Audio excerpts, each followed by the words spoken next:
오늘 본문 사도행전 25장 13절에서 27절 말씀 한 절씩 교독하고 마지막 절 함께 읽겠습니다. 저부터 읽겠습니다. 수일 후에 아그리빠 왕과 버니게가 베스도에게 문안하러 가이사라에 와서 베스도가 바울의 일로 왕에게 구하여 이르되 벨릭스가 한 사람을 구하여 둔데 내가 예루살렘에 있을 때 유대인의 대제사장들과 장로들이 그를 고소하여 정죄하기를 정하기에 내가 대답하되 무릇 피고가 원고들 앞에서 고소사건에 대하여 변명할 기회가 있기 전에 주는 것은 로마 사람의 법이 아니라 하였노라. 그러므로 그들이 나와 함께 여기 오매 내가 지체하지 아니하고 이튿날 재판 자리에 앉아 명하여 그 사람을 데려왔으나 원고들이 서서 내가 짐작했던 것과 같은 악의 혐의는 하나도 제시하지 아니하고 오직 자기들의 종교와 또는 예수라 하는 이가 죽은 것을 살아있다고 바울이 주장하는 그 일에 관한 문제로 고발하는 것뿐이라. 내가 이 일에 대하여 어떻게 신문할지 몰라서 바울에게 묻되 예루살렘에 올라가서 이 일의 신문을 받으려는 한즉 바울은 황제의 판결을 받도록 자기를 지켜주기를 호소하므로 내가 그를 가이사에게 보내기까지 지켜두라 명하노라 하니 아그리빠가 베스도에게 이르되 나도 이 사람의 말을 듣고자 하노라. 베스도가 이르되 내일 들으시리라 하더라. 이튿날 아그리빠와 버니게가 크게 위험을 갖추고 와서 천부장들과 시중에 높은 사람들과 함께 접견 장소에 들어오고 베스도의 명으로 바울을 데려오니 베스도가 말하되 아그리빠 왕과 여기 같이 있는 여러분들이여 당신들이 보는 이 사람은 유대의 모든 무리가 크게 외치되 살려두지 못할 사람이라고 하여 예루살렘에 와서 여기서도 내게 청원하였으나 내가 살피건대 죽일 죄를 범한 일이 없더이다. 그러나 그가 황제에게 상소한 고로 보내기로 결정하였나이다. 그에 대하여 황제께 확실한 사실을 알릴 것이 없으므로 신문한 후 상소할 자료가 있을까 하여 당신들 앞 특히 아그리빠 왕 당신 앞에 그를 내세웠나이다. 같이 읽겠습니다. 그 죄목도 밝히지 아니하고 죄수를 보내는 것이 무리한 일일 줄 아나이다 하였더라. 아멘. 이 아침 주의 말씀을 사모함으로 나온 여러분들 예수님을 축복합니다. 네, 오늘 본문은 24장의 벨릭스에 의해서 유대 총독으로 온 베스도가 아그리빠 왕에게 바울 고소 사건에 대해 자문을 구하는 내용입니다. 장소는 그가 총독으로 있던 가이사라고요.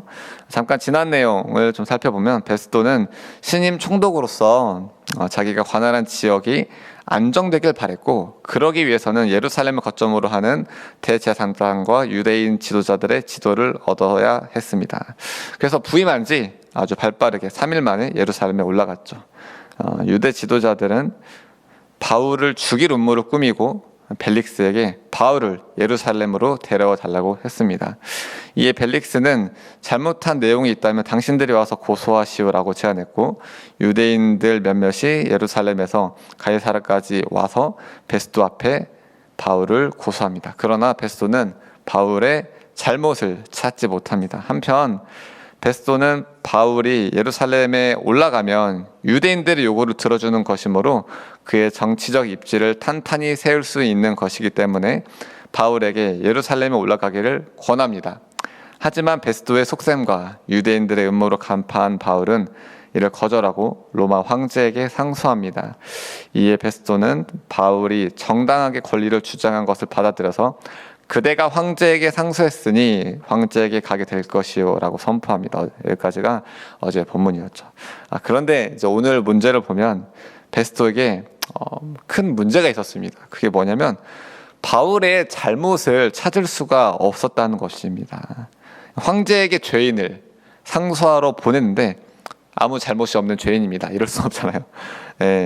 난처한 상황이었죠. 그런 상황 속에서 신임 총독 베스도를 도와줄 인물이 등장하는데 바로 13절에 나오는 아그리빠 왕입니다. 아그리빠 왕은 예수님이 태어날 당시 유대 왕이었던 헤롯 대왕의 증손자인데요. 헤롯의 뒤를 이은 후손들은 이 대대로 유대인들의 왕을 자리를 차지하고 있었기 때문에 그들의 종교 문제에 대해서도 깊은 이해가 있었고, 그러기 때문에 로마의 총독들이 유대를 다스리러 왔을 때 그들에게 종교 문제에 대해 자문을 주기도 했었습니다.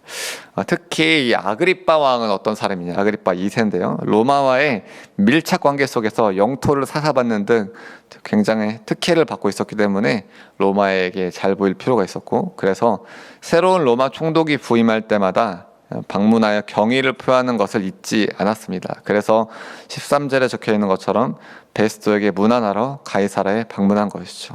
그러고는 며칠 후 베스토는 아그리빠 왕에게 자문을 구합니다. 25장 20절에 내가 이 일에 대하여 어떻게 신문할지 몰라서 바울에게 묻되 예루살렘에 올라가서 이 일의 신문을 받으려는 한즉 바울은 황제의 판결을 받도록 자기를 지켜주기를 호소하므로 내가 그를 가이사에게 보내기까지 지켜두라 명하였노라 하니 아그리빠가 베스토에게 이르되 나도 이 사람의 말을 듣고자 하노라. 베스토가 이르되 내일 들으시리라 하더라. 저는 이 말이 나도 이 사람의 말을 듣고자 하노라. 바울이 무슨 말 할지 우리 너무 잘 알고 있잖아요. 이 사람의 말, 바울이 전하게 될 복음을 유대의 최고 지도자들이 듣기를 자청하는 상황이 벌어진 것입니다. 이게 과연 우연히 벌어진 일일까요? 아니겠죠. 모든 역사를 주관하시는 하나님께서 하시는 일입니다. 하나님은 이처럼 자기의 생명을 다해 복음을 전하기로 헌신한 바울에게 계속해서 복음을 전할 최고의 무대를 마련해 주고 계시는 것을 우리는 이어진 사도행전 이야기를 통해 보게 됩니다. 저는 24장에서 벨릭스에게였었고, 그리고 25장, 26장에서는 베스토와 아그리빠에게 계속 복음을 전할 기회를 주시고 계십니다. 하나님이 이처럼 누구보다 복음을 전하는 일에 열심이시죠. 사실 하나님이 제일 열심이십니다. 그 일에 준비된 당신의 종을 너무나도 사용하고 싶어 하십니다. 베드로전서 13장 5절 말씀이 있는데요. 너희 마음에 그리스도를 주로 삼아 거룩하게 하고 너희 속에 있는 소망에 관한 이유를 묻는 자에게는 대답할 것을 항상 준비하되 온유와 두려움으로 하고, 이 말씀처럼 바울은 마음속에 대답할 것이 준비되어 있었습니다. 첫 번째로 바울에게는 내가 만난 하나님, 다메섹 도상에서 만난 하나님, 그래도 오늘도 내가 만난 하나님에 대한 뜨거운 간증이 준비되어 있었습니다. 그리고 신학적으로도 그리스도의 십자가와 죽음, 부활에 대한 메시지가 철저하게 준비되어 있었습니다. 하나님은 그런 바울을 10분 활용하신 것이죠. 여러분은 바울처럼 언제든 복음을 전할 준비가 되어 있으신가요? 옛날 언젠가 만났던 하나님이 아닌 오늘 내가 만난 하나님, 오늘 아침에 정말 내 안에 살아계신 하나님, 나에게 말씀하신 하나님, 나를 지금도 변화시키는 하나님에 대한 생생한 관점과 함께 십자가와 부활에 대한 이해가 확실하게 준비되어 있으신가요? 2000년이나 지금이나 누구보다 복음을 전하는 일에 가장 뜨거우신 분은 바로 우리 하나님, 예수님이십니다. 그 하나님의 메신저로 하나님이 부르실 때 언제든지 쓰임 받을 수 있는 저와 여러분 되기를 예수님의 이름으로 축복합니다. 두 번째 좀 제가 나누고 싶은 건, 재밌는 건 바울이 이처럼 유대인들의 끊임없는 고소 고발에도 실제 형벌에 처해지지 않고 있다는 것입니다. 어떻게 그럴 수 있었을까요? 물론 하나님의 보호하심이 있기 때문에 가능했겠지만 바울에게도 흠잡을 것이 없었기 때문입니다. 베드로전서 아까 읽었던 13장 15절에 이어서 16절에 이렇게 나옵니다. 선한 양심을 가지라. 이는 그리스도 안에 있는 너희의 선행을 욕하는 자들로 그의 비방하는 일에 부끄러움을 당하게 하려 함이라. 이처럼 하나님 앞에서 선한 양심을 가지고 하는 사역 앞에 비방하는 자들이 있습니다. 선행을 하면 비방하는 자들이 생길 수 있습니다. 그러나 그들의 입을 다물 수밖에 없게 하는 것이죠. 우리는 이번 주일 이태희 목사님 말씀을 통해 북한 선교 영역에 쫓아 있는 목회자들의 죄에 들으며 마음 아파했습니다. 8월 3일자 KBS 뉴스에 이런 기사가 있습니다. 아시아 쉰들러의 두 얼굴, 그러면서 청소년 추행에 대한 얘기가 나오는데요. 저는 이 제목의 기사가 뜬 걸 보면서 저 또한 정말 마음이 아팠습니다. 왜냐하면 저도 알고 있는 북한 사역단체에서 일어난 일이기 때문입니다. 저는 그 기사를 보면서 사탄은 얼마나 좋아했을까, 하나님은 또 얼마나 마음이 아팠을까 하는 생각을 했습니다.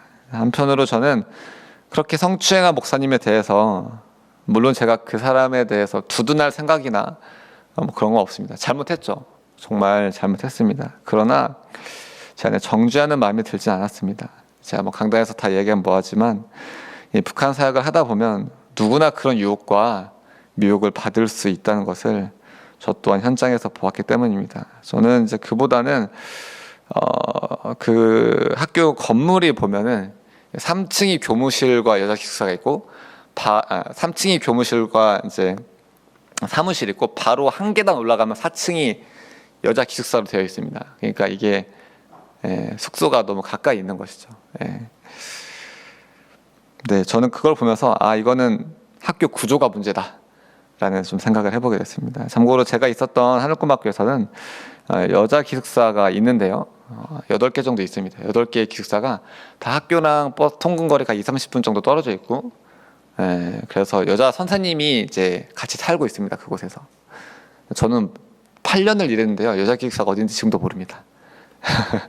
네, 한 번 집 나르러 갔다가 한 곳은 알게 돼서 여기 있구나 하는 걸 알게 됐었는데, 아무튼 그런 게 참 중요한 것 같습니다. 우리가 알다시피 다윗과 밧세바 사건의 중요 원인 중 하나도, 당시 우리가 그 사무엘 본문에 잘 안 나오는데 이스라엘 집들의 가옥 구조가 있어요. 가옥 구조가 있고 옥상에서 씻는 구조가 있고, 다윗성의 위치 바로 그 위에서 보이는 그런 위치가 있습니다. 하나님의 마음에 합한 다윗도 넘어갔는데, 저는 이런 그런 가옥 구조가 참 우리를 넘어뜨릴 수 있는 환경이 될 수 있는 거죠. 우리인들 뭐 장담할 수 있을까요? 저는 이처럼 우리가 복음을 위해 살아갈 때 우리 또한 넘어질 수 있다는 사실을 겸손히 인정하며 유혹거리를 지혜롭게 대처해야 됩니다. 끝까지 거룩과 정결, 우리 눈과 마음과 생각의 정결을 지켜나가는 싸움. 우리가 어떤 마귀는 우리 연약함 너무 제일 잘 알잖아요. 어떻게 걸고 넘어지면 제일 넘어지는지 잘 알고 있기 때문에 우리가 끝까지 그것을 지켜나가는 싸움을 죽기까지 싸워 이겨나가야 될 것입니다. 우리가 주의 일을 하면 할수록 우리 대적 마귀는 우리를 비방할 거리를 찾으려 했을 것입니다. 그러나 우리가 하나님 앞에 선한 양심을 지켜나갈 때 그 선행을 욕하는 자들은 그 비방하는 일에 부끄러움을 당하게 될 것입니다. 말씀을 맺겠습니다. 베드로전서 13장 15, 16절 다시 읽을 텐데요. 너희 마음에 그리스도를 주로 삼아 거룩하게 하고 너희 속에 있는 소망에 관한 이유를 묻는 자에게는 대답할 것을 항상 준비하되 온유와 두려움으로 하고 선한 양심을 가지라. 이는 그리스도 안에 있는 너희의 선행을 욕하는 자들로 그 비방하는 일에 부끄러움을 당하게 하려 함이라. 대답할 것을 항상 준비하고 하늘을 우러러 한 점 부끄러움 없는 이 선한 양심을 우리가 하나님 앞에서 죽는 그날까지 끝까지 지켜나가는 여러분 되기를, 저와 여러분 되기를 예수님의 이름으로 축복합니다.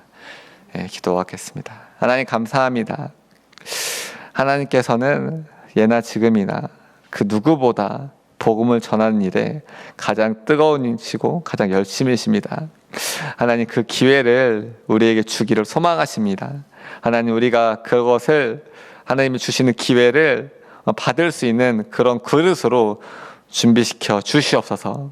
아버지, 우리 입술에 정말 그리스도의 십자가 복음에 대해서, 부활에 대해서 명확한 이해와 그 하나님의 사랑과 내가 만난 하나님에 대한 생생한 간증이 늘 있게 하여 주시옵소서. 하나님, 그런 것뿐만 아니라 내 안에 정말 죽는 그날까지 하나님 앞에서 거룩하고 선한 양심으로 서 나갈 수 있도록 우리 마음과 생각을 지켜주시옵소서. 감사합니다. 예수님의 이름으로 기도했습니다. 아멘.